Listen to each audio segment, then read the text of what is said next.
Hello, welcome. Today we are going to break down the top 5 sleepers of this set. And I really want to showcase some three honorable mentions.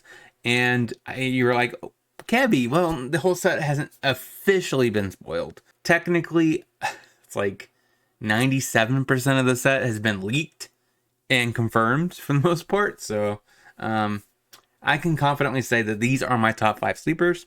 Tomorrow I'll break down the top 5 janky cards, but not by definition as in like it's bad and it's sweet to win with, more as in the cards themselves are have some fun attributes.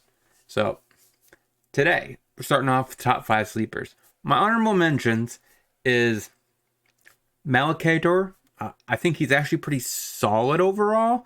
He just missed the top 5 list. I wanted to point him out. I think he's actually pretty decent. You get 4 power for 3 mana. And then if you kind of just, sometimes you might randomly do 3 or more artifacts in one turn, get another golem. So you can keep expanding. Definitely expect this card to be played in probably a Azorius budget deck for Modern. I'm going to try to see if we can't make golems an actual playable deck. We'll see. The other deck that I'm really excited about trying this next season with budget magic is Onticus, Grand Metatech. And I think this card's actually relatively cool. I like the throwback to one of the sweetest cards of all time. And so I'm going to play the 2 cards together. I don't think this card's going to be all that expensive, so I'm super excited to be able to play this with the previous one. And probably as a top end to a combo deck, because Grand Architect actually is a combo piece. And now we get to play 2 to 3 copies of this brand new card. Kind of sweet. In the last card, this is a little bit off, probably surprising to most of you guys.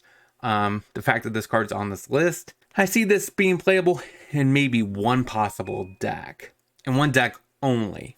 And that is a Proliferate deck. Because otherwise this card doesn't make a lot of sense. And one thing I do like about a lot of the Proliferate cards is they are usually generic in one of another color, right? So like the 2-drop Proliferate, look, Anticipate. So basically after you play this, it's 1 blue, you proliferate to 2, then you could play Bolt Charge for 1 red, Bolt, proliferate again. So that is the only thing that I really kind of like about this card, is it may enable a instance and sorcery based proliferate deck. Outside of that, I don't think this card is all that great. It might see play in Commander, but outside of that, yeah, I don't think it's that good. But you need to probably use proliferate to make this card fast enough to basically get back your 4 mana as fast as you can. So let's get into the top 5 list. Hello, it's your host KebbieG. Don't forget to subscribe, hit that like button, also the bell notifications. Don't forget to check out the sweet stuff that's down in the description down below. Number 5 on our list is Geth, Thane of Contracts. And at first glance, probably a lot of you guys have threw this card to the side as a card that's probably not really that playable. Now, keep in mind that this is a 3 mana 3/4, which is reasonable stats on a body as a zombie, which could be relevant. I don't know where that will be actually physically relevant, but it could be. And I get it, you can't play X1s with him, but he does have the ability, if you pair it with haste or of course a new planeswalker that I will get to at a later date, basically allowing you to be able to play this and then immediately tap it and reanimate. I think this could be a solid mid-range piece in a reanimator show. I wouldn't I mean, it's also it doesn't get got by Bone Crusher, so that's quite relevant in Pioneer. It's 3 mana, so they have to enable Revolt to be able to kill this. So there's a lot of like extra steps that our opponent has to go through to actually get rid of this card. So I'm actually quite excited about this card. I think it could be a decent option for a budget deck. Now I'm not exactly sure what it's going to look like, but I don't think this card's going to be relatively expensive. So if you want a decently strong competitive card and not, spent a lot of money from the new set. Look at this card. This card is definitely an interesting brew around. Number 4 on our list is Jorikadeen. Now, this card has been thrown aside because of the fact that a lot of these cards with a similar effect that care about equipment have not been playable. Most of them have been 3 or 4 mana, so 2 mana is a huge difference. The other bonus about this card in particular is the fact that it has a draw feature, and it doesn't necessarily care about equipment to accomplish that goal, right? So if you have Luminarch Aspirant, this thing could just naturally grow, or Helena, or anything on that a similar avenue. It's not like it's forcing you to be 100% equipment. Equipment does allow this thing to be able to be sprocked faster, but it doesn't require it. All it requires is that its power is 4 or greater to draw a card, and it has Trample, which is also a relevant ability. So I'm actually kind of excited about this card. It could be a 2 to 3 of in a Boros given counters matter deck, something like that, where you're actively trying to boost this even outside of the equipment that you might run. And I think that might be enough for me. This a constructed playable card in Pioneer. Like I said, most of my takes are for Pioneer and Modern, and I think this card is actually decent for Pioneer. Number 3 on our list. You guys are probably like, Kebbie, that's just your favorite card of the set. Hey. What I do like about this card is, honestly, I think it does exactly everything a ramp deck wants. Not necessarily a mid-range shell. It's not a mid-range planeswalker. And it's not a planeswalker for the aggro decks. That is more for Jaya.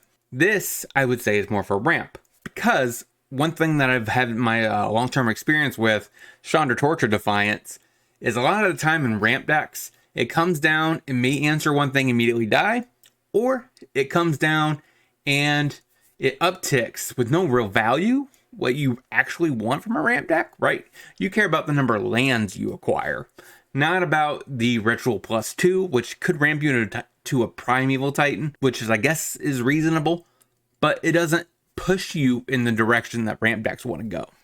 So the fact that this comes down, upticks to 6, which is relatively good, right? Because, 6 loyalty is hard for your opponent to deal with right out of the gate. It allows you to get a land. If you play this on turn 5, you can immediately play it, uptick it, get a mountain, play the mountain, bolt something. So, it also could be used as a ritual.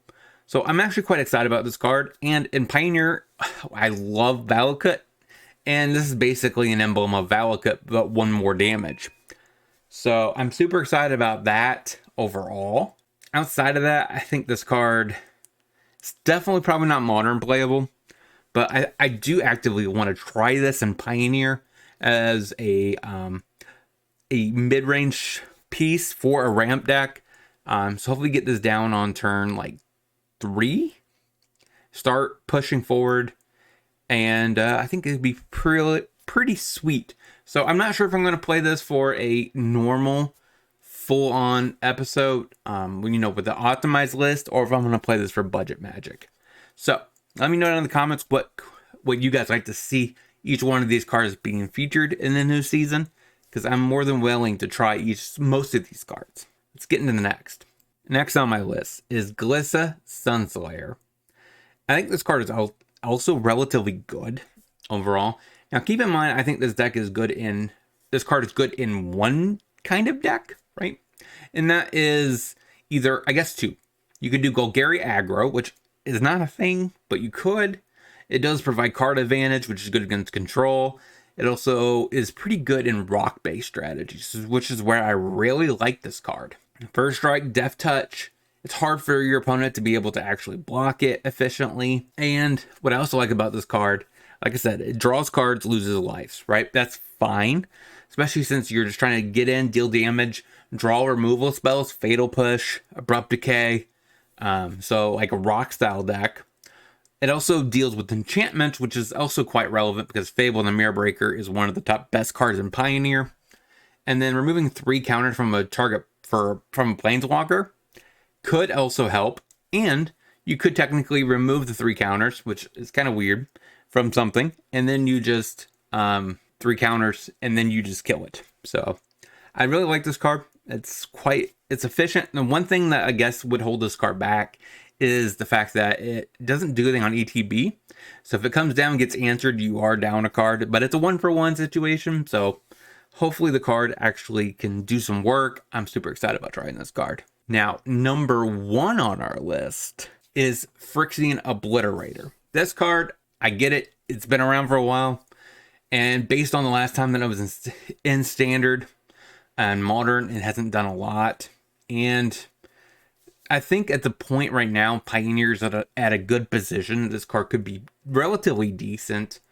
Now, keep in mind the best things that you could pair with this are fight spells.